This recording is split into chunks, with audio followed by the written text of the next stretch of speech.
guys, in this video I'm going to be talking about how you can download and install WhatsApp on your PC or laptop. So let's get started and let's get into the video. First of all, you have to go into Start menu, then you have to search Microsoft Store. So here you can see it is Microsoft Store. You have to click on it.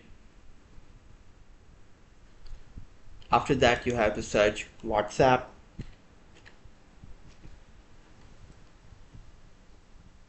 Then you have to click WhatsApp over here. Then you have to click install.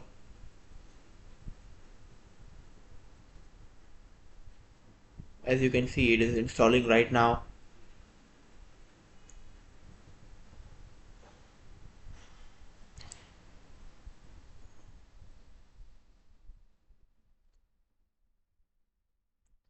As you can see, it is installing right now, and it is installed. Now you can use it. Thanks for watching, and please make sure to subscribe and hit the like button on our video. Thank you. Have a nice day.